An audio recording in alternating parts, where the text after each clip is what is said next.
కరీంనగర్లో వరుస ఎన్నికల్లో ఎదురైన పరాజయాలు కాంగ్రెస్ను అసంతృప్తికి గురిచేశాయి. అసెంబ్లీ నుంచి పార్లమెంటు వరకు, తాజాగా మున్సిపల్ కార్పొరేషన్ వరకు ఆశించిన ఫలితాలు రాకపోవడంతో పార్టీ అధిష్టానం సీరియస్గా తీసుకున్నట్టు సమాచారం. ముఖ్యంగా అధికారంలో ఉన్నప్పటికీ కరీంనగర్ మున్సిపల్ కార్పొరేషన్ను గెలుచుకోలేకపోవడం ఢిల్లీ పెద్దల దృష్టిని ఆకర్షించింది. తెలంగాణ ఏర్పాటుకు ముందు కరీంనగర్ కాంగ్రెస్కు బలమైన కేంద్రంగా ఉండేది. అయితే రాష్ట్రం ఏర్పడిన తర్వాత రాజకీయ సమీకరణాలు మారాయి. అసెంబ్లీ, లోక్సభ, కార్పొరేషన్ ఎన్నికల్లో కాంగ్రెస్ విజయాలు సాధించలేకపోయింది. ఈ పరిస్థితిపై స్వయంగా రాహుల్ గాంధీ జిల్లా నేతలను ఢిల్లీకి పిలిపించి మాట్లాడినట్లు తెలుస్తోంది.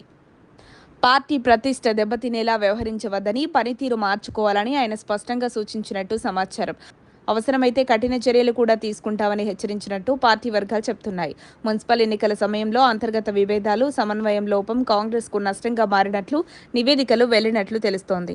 అభ్యర్థుల ఎంపికలో ఏకాభిప్రాయం లేకపోవడం, నాయకుల మధ్య గ్రూపు రాజకీయాలు పార్టీకి చేటు చేశాయని ఢిల్లీ పెద్దలు గుర్తించినట్టు సమాచారం. గెలిచే అవకాశాలున్న చోట్ల కూడా సమన్వయం లేకపోవడం వల్ల సీట్లు కోల్పోయినట్టు విశ్లేషణ జరిగింది.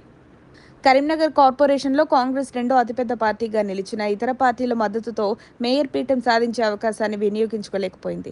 ఇదే అంశం అధిష్టానాన్ని ఎక్కువగా అసహనానికి గురిచేసిందని చెబుతున్నారు. ఇతర పార్టీల నేతలను ఆకర్షించే అవకాశాలున్నప్పటికీ సరైన వ్యూహం లేకపోవడం వల్ల అది ఫలించలేదంటున్నారు. జిల్లా స్థాయిలో నేతలు వేరువేరు గ్రూపులుగా పనిచేయడం కూడా ప్రధాన కారణంగా గుర్తించబడింది.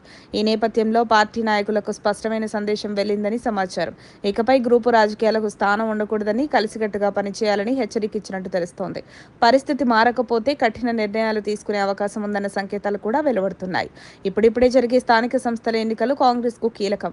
ఈసారైనా సమన్వయంతో ముందుకు సాగుతారా, లేక మళ్లీ అంతర్గత విభేదాలే అడ్డంకిగా మారతాయా? రాహుల్ గాంధీ హెచ్చరిక తర్వాత కరీంనగర్ నేతల వైఖరిలో మార్పు వస్తుందా అన్నది చూడాల్సింది. మరిన్ని అప్డేట్స్ కోసం మా కాయ్ టీవీని సబ్స్క్రైబ్ చేసుకోండి.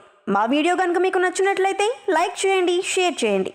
మీ విలువైన అభిప్రాయాలను కామెంట్ బాక్స్లో తెలియజేయండి.